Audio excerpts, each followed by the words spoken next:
Hi,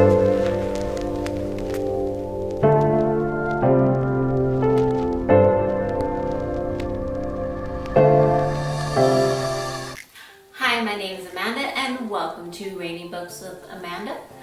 Today I will be reviewing Liane Moriarty's most recent book, Apples Never Fall.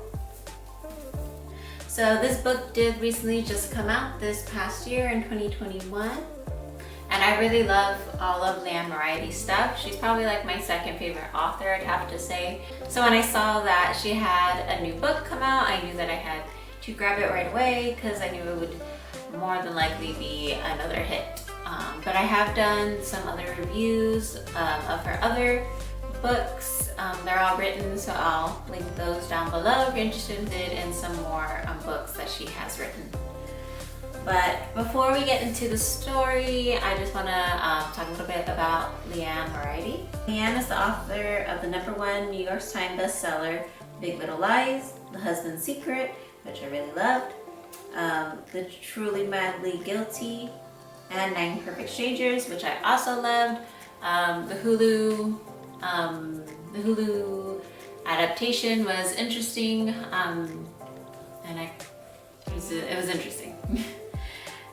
She's also done other stories such as The Hypnotist's Love Story and 3 Bushes. She lives in Sydney, Australia with her husband and 2 children. So yeah, and then now I'm just gonna read the inside cover, get a little bit of synopsis of what the story is about, and then I'll go into the review. If your mother was missing, would you tell the police? Even if the most obvious suspect was your father? This is the dilemma facing the 4 grown Delaney siblings. The Delaneys are fixtures in their community. The parents, Stan and Joy, are the envy of all their friends. They're killers on the tennis court, and off it, and their chemistry is palpable. But after 50 years of marriage, they finally sold their famed tennis academy and are ready to start what should be the golden years of their lives. So why are Stan and Joy so miserable? The 4 Delaney children, Amy, Logan, Troy, and Brooke, were tennis stars in their own right. Yet, as their father will tell you, none of them had what it took to go all the way. But that's okay. Now that they're all successful grown-ups, and there's this wonderful possibility of grandchildren on the horizon. One night, a stranger named Savannah knocks on Stan and Joy's door, pleading after a fight with her boyfriend. The Delaneys are more than happy to give her the small kindness she sorely needs, if only that is all she wanted. Later, when Joy goes missing and Savannah is nowhere to be found, the police question the one person who remains, Stan. But for someone who claims to be innocent, he, like many spouses, seems to have a lot to hide. 2 of the Delaney children think their father is innocent. 2 are not so sure. As the 2 sides square off against each other in perhaps the biggest match ever, all the Delaneys will start to re-examine their shared family history in a very new light. So a lot to unpack there. I actually didn't know anything about this story before I grabbed it. I just knew that it was by Liane, and I knew that I would probably like it. So I didn't bother reading what it was about at all. But I knew it would probably be something like a mystery kind of thing, because most of her books are like that.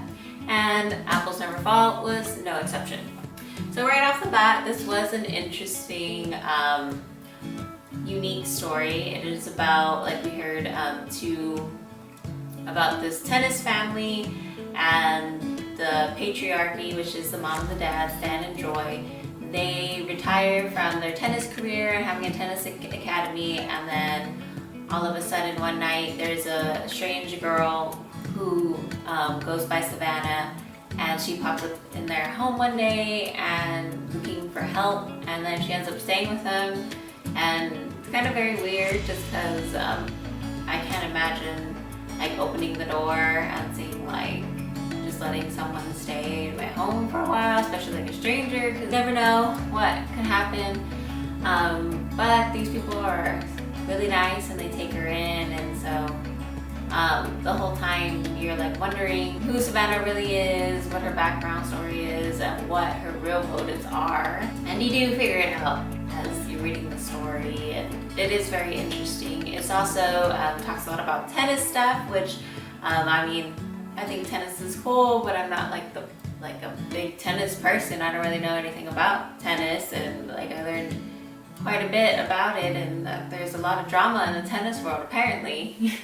But yeah, it's just an interesting and unique story. The characters are all very well written. There's the mom, there's Stan and Joy, there's their 4 kids, Amy, Troy, Logan, and Brooke.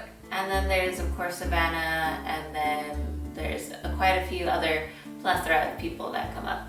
But each one, at least the main characters, they all were very detailed in their emotions, how they act, how they have acted, how they've grown. Because in the story we go from the past, when the kids were small and the family was young, to before their mother goes missing. So you just see like the growth of these people and how far they have come in their lives.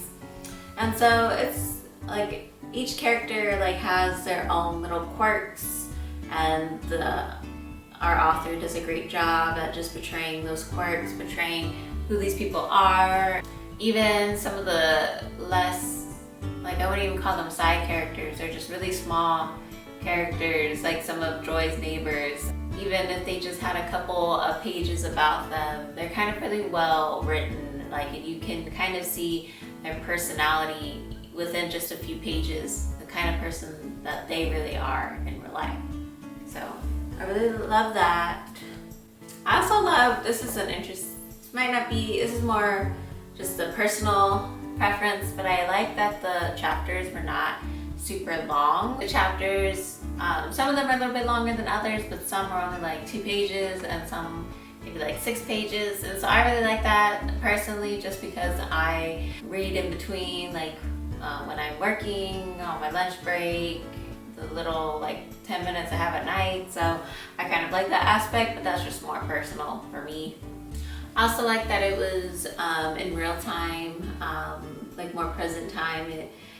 She talks about a little bit about the pandemic and how it's affecting our characters. So that was kind of cool to see, as I'm sure that a lot of books that are written in today's world will be written a little bit differently, and the characters will have their own opinions on everything that's happened. So that was interesting to read. But overall, I did enjoy reading the book. I don't think it was my favorite story from Liane, but it wasn't like horrible or anything. It was still a good read. It just wasn't my favorite, but that's okay. I mean, there's always got to be a least favorite, right? Thank you for watching my review. If you like this video, please like and subscribe. And until next time, happy reading.